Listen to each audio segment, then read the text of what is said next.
Hello everyone, welcome to your channel muscle fitness and sharp muscle. और मैं किसी भी चीज़ को प्रमोट नहीं कर रहा हूँ। मेरे साथ जो हुआ मैं आप लोगों को वो बता रहा हूँ, क्योंकि मैं एक साल से उस बात को बताना चाहता था बट मैं नहीं बता रहा था। लेकिन कल मुझे किसी ने ऐसे क्वेश्चंस पूछे कि लोग इतने एक्साइटेड हैं उस चीज़ को लेने के लिए, तो इसलिए मैं आप लोगों के लिए एक वीडियो बना रहा हूँ इस टॉपिक के ऊपर। टॉपिक के थंबनेल देख के आप समझ गए होंगे मैं किस चीज़ के बारे में आपसे बात करने वाला हूँ। मैंने यूज़ किया था डायनाबोल। अपनी सारी स्टोरीज जो भी मैंने पर डे किया उस चीज़ के बारे में मैंने IGTV के ऊपर वीडियो बनाई हुई है। मॉर्निंग में जैसे मैं उठता था, जो मुझे फील हो रहा था उस चीज़ के बारे में, क्या फील हुआ, कैसे फील हुआ, और मैं 4 वीक्स तक उस चीज़ को यूज़ किया। उसके बाद जो मेरे साथ हुआ मैं वो आपको आज बताऊँगा। फर्स्ट वीक मैंने यूज़ किया था डायनाबोल। सिंपल डायनाबोल एक सॉल्ट होता है जो गेनिंग के लिए यूज़ किया जाता है, बल्किंग और गेनिंग के लिए। साइड इफ़ेक्ट भी सबसे ज़्यादा होते हैं उसके, मुझे पता था, और उसके स्ट्रेंथ भी सबसे ज़्यादा बढ़ती है, वो भी मुझे पता था। तो बोला कि प्लीज़ मेरे को डायनाबोल लेनी है, और मेरा खुद का डिसीजन था, उसने मुझे फोर्स नहीं किया चीज़ के बारे में। बट लोग आज की डेट में फोर्स कर रहे हैं, ट्रेनर्स वगैरह, कि प्लीज़ आप स्टोरी की तरफ जाओ और उस चीज़ को लो। क्योंकि और बंदे के माइंड में क्योंकि नया नया जिम ज्वाइन किया होता है, उसको दूसरे बंदे को देख के भाई बल्क हुआ है। और कुछ जो यूट्यूबर्स भी हैं जो आप कभी भी इंटरव्यू लेते हैं किसी कंपटीशन में लाके, या फिर आप बेसिक लाइफ में भी वो जब इंटरव्यू लेते हैं तो वो उस चीज़ को पूछते हैं उनसे कि आपने बॉडी बनाने के लिए क्या लिया। तो इसी वजह से बहुत सारे लोगों को उन चीज़ों के बारे में पता है और बंदे इन्फ्लुएंस हो रहे हैं। जब मैंने यूट्यूब देखना स्टार्ट किया था तो जिस भी यूट्यूबर को मैं फॉलो करता था, सो जैसे गुरुमान सर हो गए, क्लीनक्स हो गए, या फिर इंडियन यूट्यूबर्स, उनमें जब मैं वीडियो देखता तो वो बोलते थे कि हमें स्टेरॉइड नहीं यूज़ करने और हम इंडिया को स्टेरॉइड फ्री बनाना चाहते हैं। लेकिन कुछ लोगों ने अपने प्रॉफिट के लिए, या फिर सब्सक्राइबर गेन करने के लिए, या फिर व्यूज़ गेन करने के लिए क्लिक बिट बना लिया, ये वाला स्टोरेड यूज़ करो तो ये बन जाएगा, ये स्टोरेड करो, यूज़। बहुत सारे आपको स्टोरेड के ऊपर वीडियोस मिल जाएंगे यूट्यूब के ऊपर। लेकिन आप लोगों को डार्क साइड उसकी सिर्फ बोल देते हैं, बताता कोई नहीं है। तो मैं आज आपको वो डार्क साइड ही बताने वाला हूँ उस चीज़ के बारे में। उसके बाद मैंने फिर वे प्रोटीन, मैंने 4 या 5 किलो वे प्रोटीन ले लिया, जिसके मैंने रिव्यूज़ भी आपके लिए कंटिन्यू बनाया उस बीच में। डाइट मेरी काफ़ी अच्छी चल रही थी। मैं दिन में कम से कम 500 रुपये से 700 रुपये के बीच में खा रहा था, बाहर से भी और घर का जो खाना था वो अलग साथ में। तो काफ़ी अच्छी डाइट थी। बट मुझे जो वाटर रिटेंशन बॉडी के अंदर होती है डायनाबोल लेने के बाद, वो नहीं करनी थी। मुझे सिर्फ अपना साइज़ गेन करना था, मीन्स मसल मास बढ़ाना था। इसी वजह से तो मैंने सर्च किया गूगल के ऊपर, या फिर अपने भाई से जिसने मुझे दी थी उससे डिस्कस किया कि मुझे ये सब चीज़ें लेनी है, तो बताइए मुझे कैसे करना होगा। तो उन्होंने मुझे जो उन्हें पता था बेसिक उन्होंने बताया, बाकी मैंने गूगल से सर्च करके देख लिया कि मुझे ये सब चीज़ें चाहिएंगी और ऐसे ऐसे मेरे को करना है। डायनाबोल जब यूज़ कर रहा था तो मैंने सपोर्ट में मिल्थ्रस्टिल करके टैबलेट आती है वो यूज़ की, लेवल 52 की टैबलेट भी यूज़ की। तो सबसे पहले मैंने उसको टेस्ट कराया। फर्स्ट टेस्ट बिफोर कुछ भी मैंने यूज़ नहीं किया था, तब मैंने वो टेस्ट कराया। ओके, फिर मैंने बीच में एक टेस्ट कराया जब तक मैंने वो सेकंड वीक में, और एक लास्ट वीक में मैंने टेस्ट कराया जब तक वो मेरी चली। फर्स्ट वीक में काफ़ी अच्छा था, काफ़ी मुझे स्ट्रेंथ के नाम पे मेरी बॉडी डाउन जा रही थी। जितना मैं 120 प्लस की मैं बेंच लगा लेता था, बेंच प्रेस, मेरे पे नहीं लगी वो बिल्कुल भी उस वीक में। तो सजेस्ट पूछा उनसे कि भाई मेरे को बैक, तो उन्होंने बोला कि ऐसा कभी कभी होता है कि वो नहीं हो पाती, बट ये स्ट्रेंथ इंक्रीज़ करेगी, थोड़े दिन में मुझे पता लगेगा। तो मेरा जितना भी वर्कआउट था वो स्लो हो गया, मैं लेज़ी हो गया। और साथ में क्या हुआ कि मुझे एक एंजाइटी सी फील होने लगी मेरी बॉडी के अंदर। मुझे टेम्परामेंट था जो बिल्कुल शांत रहता था, वो एकदम से पीक के ऊपर चला गया। तो मैं समझ नहीं पा रहा था। तो साथ ही साथ मैं गूगल में स्टडी भी कर रहा था, जिस बंदे ने यूज़ की हुई है उस चीज़ के बाद जो उनके ब्लॉग्स थे वो सब चीज़ें देख रहा था उस चीज़ में, कि ये सच में होते हैं या नहीं होते, या फिर जो मुझे हो रहा है कुछ नया हो रहा है। मैं नॉर्मल था, सब कुछ चला, कोई दिक्कत नहीं है। सेकंड वीक में जैसे ही मैंने कही वाटर, मैंने 7 से 10 लीटर के बीच में वाटर पी रहा था, वाटर यूज़ कर रहा था अपना, ताकि जो साइड इफ़ेक्ट है वो कम से कम हो मेरे ऊपर। और प्रोटीन का जो इंटेक था वो मेरा लगभग मैं 150 ग्राम करीब प्रोटीन ले रहा था, क्योंकि प्रोटीन मैंने पहले ही पूरा कर लिया था कि मुझे कितना प्रोटीन चाहिएगा, मैंने कैलकुलेशन करके निकाल लिया था। तो 150 ग्राम मेरा प्रोटीन, प्लस में मैं जो अपनी डाइट से ले रहा था पाउडर फॉर्म में, और प्लस में एग्स वो अलग 20 एग करीब मैं दिन के खा रहा था। कार्ब्स हो गए, वो हो गया, सब कुछ मिक्स करके फेज था। ये डार्क सर्कल्स आप देख सकते हो, तो ये आना चालू हो गए। मैं थोड़ा समझ नहीं पा रहा था कि ये सब चीज़ें क्यों हो रही हैं। मेरी फेस जो था यहाँ से पफी फेस हो गया, मीन्स मोटा मोटा दिखा फील होने लगा मुझे। मैं समझ ही रहा था कि क्या हो रहा है, मोटर टेंशन स्टार्ट हो गई है। बट मेरी स्ट्रेंथ नहीं इंक्रीज़ कर रही थी बिल्कुल भी। सेकेंड वीक भी 2 टैबलेट के साथ वो ऐसे ही निकल गया। अब एंटर करते हैं थर्ड वीक में। थर्ड वीक में मैंने 3 टैबलेट कर दी, सुबह दोपहर शाम। तो उसमें क्या होता था, एक लास्ट टैबलेट जो वर्कआउट करने के बाद ले लेता था। बहुत मुझे स्ट्रेंथ में उस टाइम जो मेरी स्ट्रेंथ गिरी हुई थी उस पर 10% की लगा कि हाँ मेरी स्ट्रेंथ थोड़ी सी गेन हो रही है, बट मेरे को गेन बिल्कुल नहीं हो रही थी स्ट्रेंथ। जो मेरा टेम्परामेंट, बस मेरे को एंजाइटी रहती थी, और मुझे जो मेरा बीपी था फ्लक्चुएट हो रहा था, ऊपर नीचे बीपी जा रहा था बहुत ज़्यादा। तो इसी वजह से मैंने बीपी की मशीन तक खरीदनी पड़ी मुझे कि मेरा जो बीपी है वो कंट्रोल रहे। मैं सुबह मॉनिटर करता था, वर्क करने के बाद घर पे आता था अपने, सो उसके बाद भी मैं उसको मॉनिटर करता था। जब जिम से करने के बाद भी मैं मॉनिटर करता था कि मेरा जो बीपी है वो मेंटेन रहे। तो बीपी की बहुत बड़ी प्रॉब्लम हुई इसके साथ। एक्नी भी स्टार्ट हो चुके थे। एक्ने की वजह से तो क्या आपको एस्ट्रोजन लेवल जो है वो बढ़ा देता, तो इसी वजह से ये सब चीज़ें भी मुझे हुई उसमें साथ में।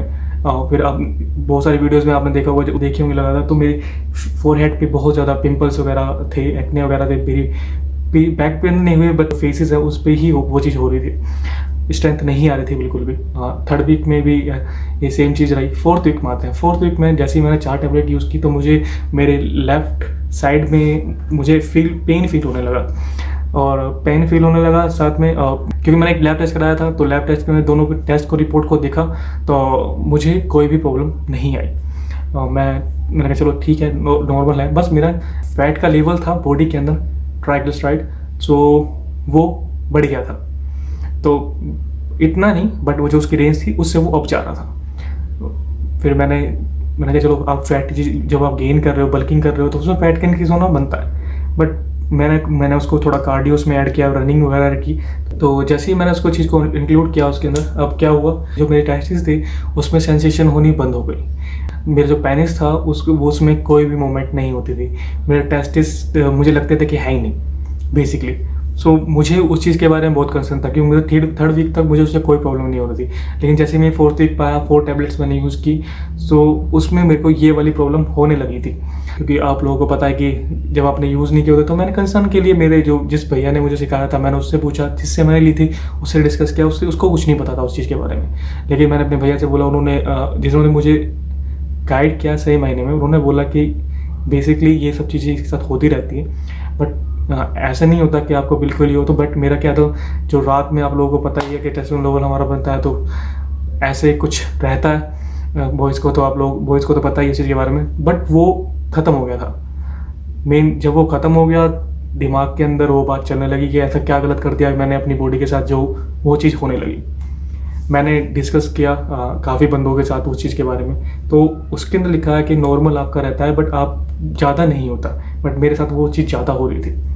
तो मैं पहला side effect BP, second side effect आपकी एंजाइटी, टॉलरेंस नहीं थी, गुस्से में का लेवल हमेशा हाई, ब्लड इतना भाग रहा था कि मैं किसी को भी फोड़ सकता हूँ, इतना गुस्सा आता था मुझे किसी भी बात के लिए। वर्क में भी वो नहीं रहती थी, बस सोने का मन कर रहा था। तो ये सब चीज़ चल रही थी। अब प्लस में 2 चीज़ें ये हो गई, टेस्टिस भी वर्क नहीं कर रही हैं, प्रोडक्शन स्पर्म्स का बंद हो गया है, इरेक्ट नहीं हो रहा है, तो ये भी एक टेंशन हो गई। मैंने एक डाइटिशियंस को कांटेक्ट किया, और एक भैया को फिर से अप्रोच किया जो काफ़ी टाइम से स्टेरॉइड यूज़ करके देख चुके थे। तो उनको मैंने कांटेक्ट किया, और उनसे मैंने वहाँ जाके एडवाइस ली कि मुझे ऐसे प्रॉब्लम हो रही है, प्लीज़ आप मुझे बताएं कि मुझे ये करना चाहिए या नहीं करना चाहिए। तो फर्स्ट ऑफ ऑल उन्होंने डाइटिशियन ने बोला कि आप टेस्ट करा लो। मैंने बात बोली कि प्लीज़ इसको स्टॉप कर दे फिलहाल के लिए, इसमें कुछ नहीं होने वाला, और आप तेरे को ज़्यादा प्रॉब्लम होगी उस चीज़ के बारे में। दर्द तो मैं गया ही था, बट मेरी अब फट गई कि ऐसा क्या किया मैंने जो अपनी बॉडी के साथ वो मेरे साथ हुआ।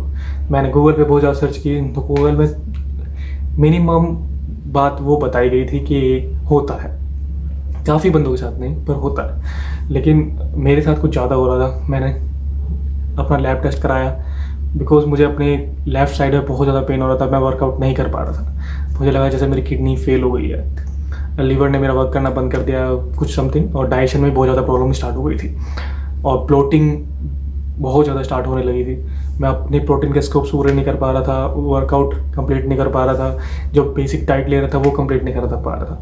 लास्ट 4 वीक में ये प्रॉब्लम बहुत ज़्यादा क्रिएट हो गई थी। सो मैंने फिर से एक बंदा, मैंने यूट्यूब पे सर्च किया, मुझे एक बंदा मिला, सही बंदा। मैंने उसको इंस्टाग्राम पे फॉलो किया, उसकी जो 2-4 वीडियोस थी वो भी देखी, काफ़ी मुझे सूटेबल लगा वो बंदा। उन्होंने मुझे जैसे उन्होंने गाइड किया और फिर मैंने अपनी मतलब वीडियो में जिस तरह मुझे गाइड किया उस तरह मैंने किसी और से भी उसी जिसके मैं कांटेक्ट में था उनसे मैंने पूछा कि आप मैं ऐसा करता हूँ तो वो ठीक है। तो उन्होंने बोला कि एक्सपीरियंस के हिसाब से वाले बंदे ने बोला कि हाँ भाई ठीक है आप ऐसा करो, तो इसको बंद कर दो। और जिस भैया की मैं बीच में बात कर रहा था तो उन्होंने बोला बंद कर दे और साथ में ये सब चीज़ स्टार्ट कर दे। तो फिर मैंने अपनी पोस्ट साइकिल थेरेपी स्टार्ट कर दी। पोस्ट साइकिल थेरेपी की यूज़ जो डॉक्टर्स, बहुत सारे डॉक्टर्स भी यूट्यूब पे ऊपर आए जो इसी के बारे में बात करते हैं, उन्होंने बोला कि 6 महीने में आपकी नेचुरली आ जाती है वही साइकिल जो आप फर्स्ट ऑफ ऑल ले रहे थे, बट उसमें स्पर्म काउंट कम हो जाते हैं। बट स्पर्म काउंट कम हो तो तब भी दिक्कत है स्पर्म काउंट की। नॉर्मल बेबी भी हो जाता है कम स्ट्रेस लेने पर, बट आप लोग समझ सकते हो जब स्पर्म काउंट ना हो आपके कम हो जाए तो आपको बहुत ज़्यादा प्रॉब्लम होती है। और ये भी दिक्कत हो थी साथ में टेस्टिस वर्क नहीं कर रही, वो भी दिक्कत। तो मैंने अपनी पीसीएसडी स्टार्ट की उस चीज़ के बाद, और ये बात दिमाग में रख ली कि मुझे जितना हो सकता है, मैं आपको फिर से बोलूँगा कि मुझे जितना हो सकता है स्टोरी से दूर रहना है। जब तक मेरे पे वो अमाउंट नहीं है कि मैं किसी गाइडेंस को अफोर्ड ना कर सकूं, तब तक मैं इन चीज़ों के पास नहीं जाऊँ। ये वीडियो बनाने का पर्पज़ मेरा सिर्फ इतना है कि आप लोग समझो उस बात को कि अगर आप स्टोरी की तरफ जाते हो तो ये सब चीज़ें प्रॉब्लम होती हैं। था एक्स्ट्रा जिससे मैं कमा रहा था, इसलिए मैंने इतनी सब चीज़ें झेल ली। ठीक है, 1000 रुपये का गोली आई, लगभग जो भी मेरा एस्टिमेट बैठा 15-20 हज़ार का, 7-8 हज़ार रुपये की गाइडेंस मिली मुझे पर सेशन में। तो वो सब चीज़ें की तो मैंने अपने आप को रख लिया साइड में, और अब मेरा सब कुछ नॉर्मल है। लेकिन कुछ बंदों के पास इतने पैसे नहीं हैं बट वो सर्वाइव कर रहे हैं गेनिंग के लिए। तो प्लीज़ ऐसा मत करो। ऐसा करोगे तो अपनी लाइफ के साथ खेल रहे हो यार। फ्यूचर प्रोडक्शन भी बहुत ज़रूरी है। अभी आज आप जवानी के लेवल पे हो तो आप सब कुछ झेल लोगे, लेकिन एंड वक्त पे जब आपकी रिप्रोडक्शन का टाइम आएगा आप लोगों के लिए, जब आपको अपने बच्चे चाहिए होंगे खासकर मेल के अंदर, तब आपको बहुत ज़्यादा प्रॉब्लम आएगी। तो मैं आप लोगों को बोलूँगा इन सब चीज़ों से दूर रहो, खासकर टीन एज में। मेरी टीन एज तो नहीं है बट लेकिन मुझे अभी इतना इफेक्ट हुआ। और आप ये सोचो कि टीन एज वाले बंदों को जिनको कुछ नहीं पता होता तो वो बंदे इस चीज़ को ले रहे हैं, तो उस चीज़ से दूर रहो। रिक्वेस्ट है मेरी, होप कि आप मेरी बात को समझेंगे, उसकी डीपनेस को समझेंगे बात की, कि मैंने आप लोगों के लिए जितने मिनट में ये बात कर रहा हूँ इसलिए ही मैंने ये वीडियो बनाई है। मिलते हैं नेक्स्ट वीडियो में। इतने तक पीस आउट। सेफ रहो, घर पे रहो और आस-पास हो सबकी मदद करो प्लीज़। और स्ट्रीट डॉग्स वगैरह की, एनिमल्स वगैरह जो भी आपके आवाज़ घूमते मिलता है, जिनको खाना नहीं मिल पा रहा है, प्लीज़ उनको खाना दो। आप हेल्प नहीं कर सकते तो 2 रोटी तोड़ के यहाँ के लिए खा ही सकते हो। Thank you so much.